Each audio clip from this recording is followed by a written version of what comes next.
Hi everyone, this is Priyanka and welcome to my page Pep Up with Priyanka. Now today I'm going to speak something great about how you could have a great personality and proper etiquettes when you go out for your dinner or lunch, a perfect dining etiquette, and we are going to talk about table manners today, which is very basic and which is very essential for every individual to have a perfect table manners.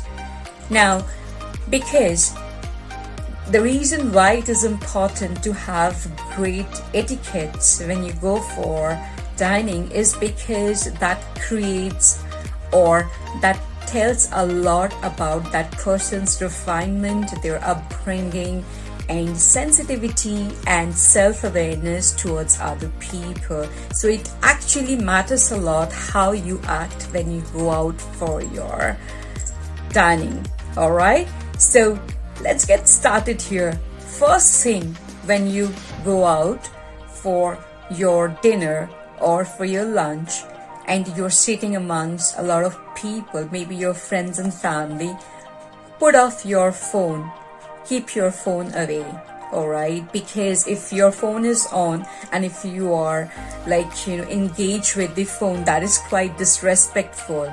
Now, the second thing is make sure that you wait for the other people to gather around the table before you sit down on the table, because it doesn't look great and you might be waiting for a cue from your host or the hostess, and once everybody is in there and they're ready to be seated, then you can take your chair.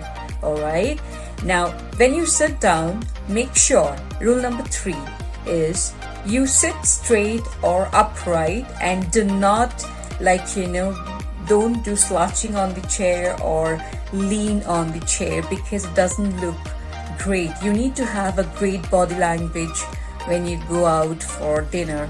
All right, number 4, you have to take out the napkin and put it on your lap, because you're not putting it on your shirt or in your shirt or probably in your whatever you're wearing. It has to be placed on your lap.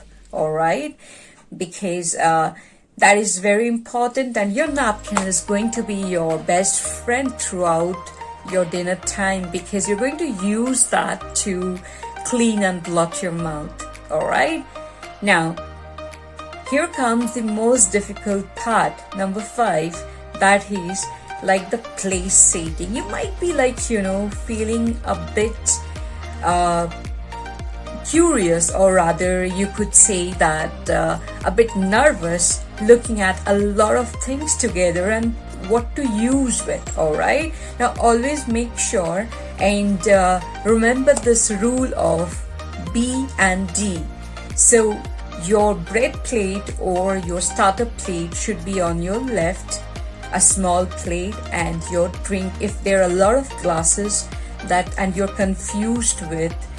So there will be servers you will have a glass of water or a wine glass, or a lot of glasses could be placed. But if there are a lot of glasses placed on your right side, there would be servers and you can just take up, because sometimes what happens is we get confused at which is our glass. So it is basically placed on the other side that you're sitting, like on your right side, and your bread plate on your left side, and you have your small dessert fork and a dessert spoon right at the top of your plate, which you can use towards the end of your dinner for your dessert. Your forks are placed on the left side, and your spoon and your knives are placed on the right side. All right, and there might be a small little fork, again a mini fork, which could be used for seafood. And so the rule is, what you could do is you could start with all the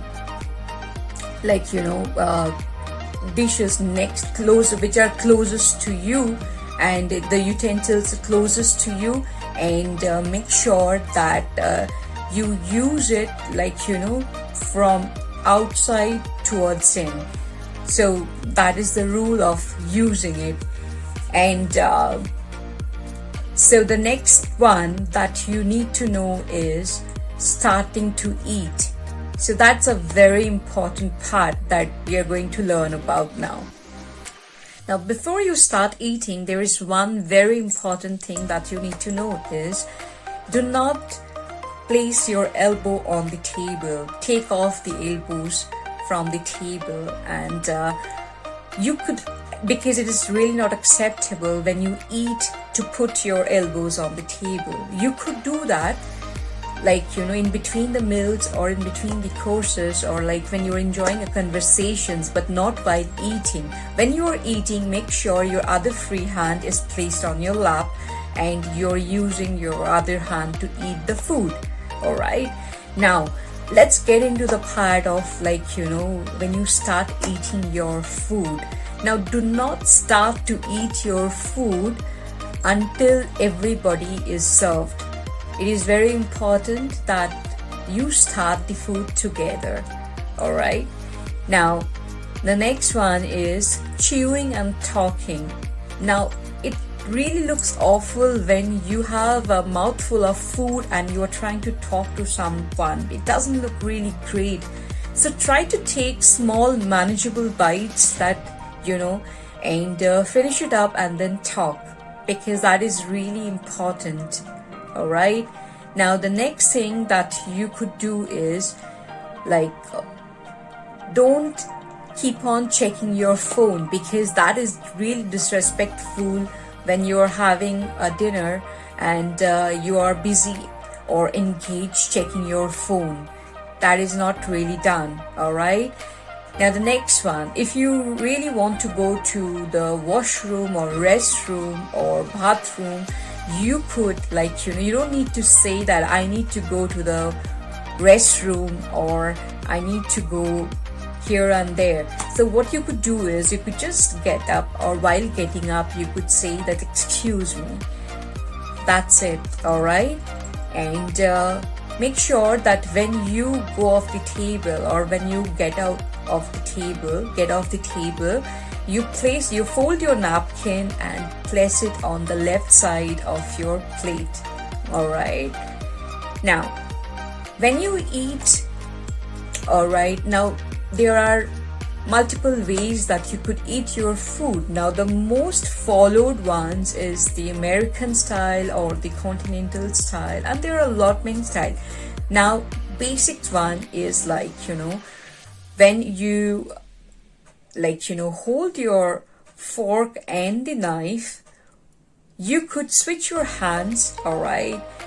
You could use your dominant hand to use the knife and your other hand to use the fork. All right. And then when you eat, then you can just switch it off. You can place the knife on the table, on the top of your plate and change your hands.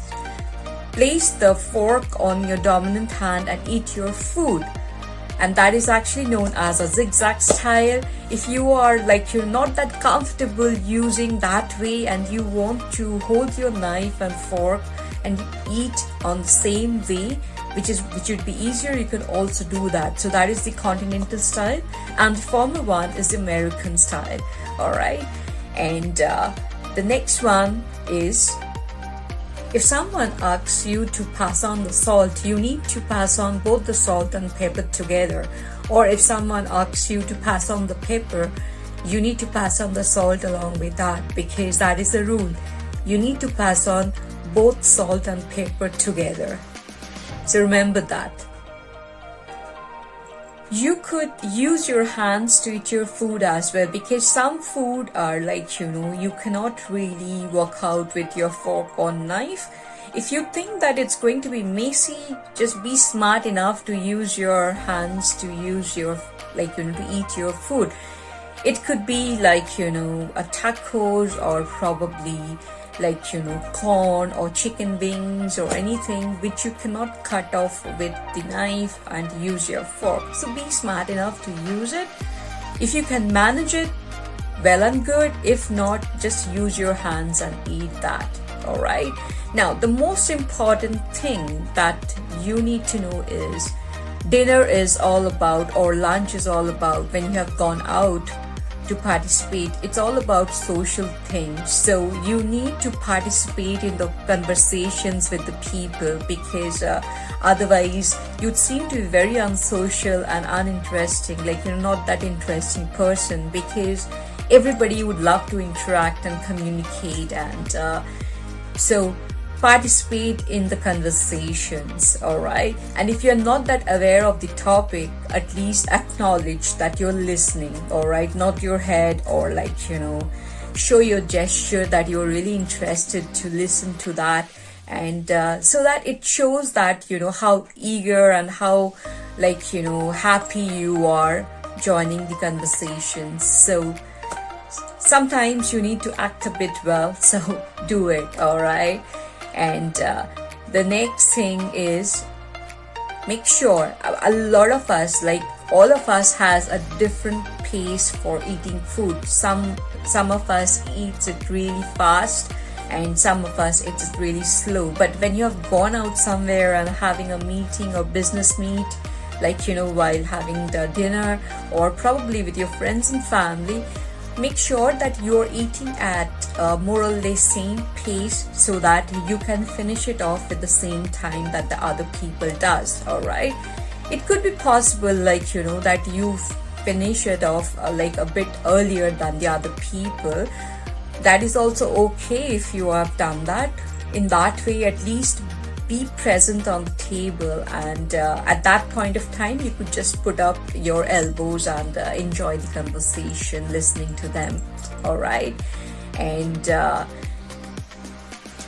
when the most important thing, when you are, like, in between your dinner time, like when you are when you've gone out of the table, and you need to keep your plate, you have to make sure that you place your fork and your knife, or probably your spoon, in a crossed way, like this, like, your fork on the left and your knife on the right, or your spoon on the right, and put it in the cross way on the plate, so that the, like, the servers, they get to know that you're not yet done with the dinner. And because they might take off the plate otherwise. So this is a symbol that, like, in the keeping it in the cross way, that you're not yet done and you're going to be back. And remember, I told you that you need to place your napkin on the left side of your plate when you go out at the top. All right. And when you're done with your dinner, you just need to place it in a simple way on the table, like a fork and then your knife, and place it that way. That's it, and you're done with it. So I'm sure that you're going to find it really helpful. Try it out. All right. And this is really going to help you when you go for a fine dining, and show your proper etiquettes, and it would create a different personality altogether. So do mention in the comments if you have liked the video.